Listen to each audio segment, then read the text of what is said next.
सोने चांदी के भाव में कोई अंतर नहीं, खरीदार हुए हलाकन, ज्यों की त्यों है कीमतें। इधर पिछले कुछ दिनों से सोने और चांदी के भाव में लगातार वृद्धि हो रही है। सोने और चांदी के भाव आसमान छू रहे हैं। इस बढ़ते हुए भाव से जहां निवेशकों को नाफा हो रहा है तो वहीं खरीदारों को नुकसान। बात करें 16 सितंबर यानी आज की, तो कल 15 सितंबर के मुकाबले सोने और चांदी की कीमतें ज्यों की त्यों है, मतलब ना घटी है और ना ही बढ़ी है। हालांकि कीमतों के उछाल से सर्राफा बाजार में उथल पुथल मच गई है। एक तरफ निवेशकों की चांदी ही चांदी हो गई है, दूसरी तरफ खरीदारों की चिंता बढ़ गई है।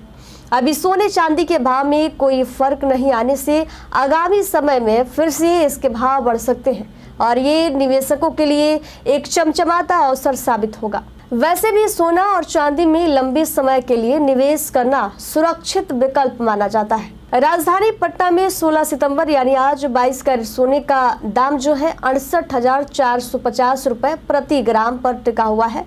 तो वही 15 सितंबर यानी कल 22 कैरेट सोने का भाव भी इतना ही था।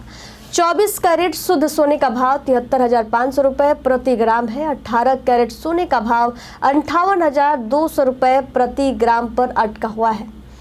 फिलहाल सोने की कीमतों में कोई इजाफा नहीं हुआ है, मगर भाव इतने ज़्यादा है कि आम लोग अभी भी सोच में यही है कि उनके लिए सोने की खरीदारी किसी कसौटी को पार करने के बराबर ही है।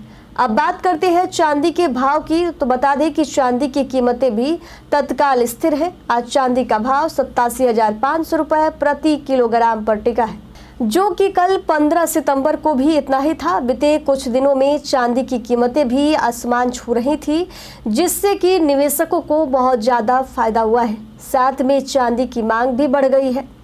आपको जानकारी के लिए बता दें कि आज सोने और चांदी के एक्सचेंज रेट में भी किसी तरह का बदलाव नहीं हुआ है। कल की तरह आज भी 22 कैरेट सोने का एक्सचेंज रेट 66,950 रुपये प्रति ग्राम है। 18 कैरेट सोने का एक्सचेंज रेट 56,700 रुपये प्रति ग्राम पर टिका हुआ है। तो वही चांदी का एक्सचेंज रेट भी 80,500 रुपये प्रति ग्राम पर स्थिर है। सोने और चांदी के भाव की ऐसी स्थिरता से आम खरीदारों को थोड़ी सांस में सांस आई है, मगर बढ़ी हुई कीमतों की वजह से खरीदार अभी भी चिंतित है। सोने और चांदी को खरीदना अब भी उनके बजट के बाहर है, खास तौर पर अभी त्योहार आने वाले हैं।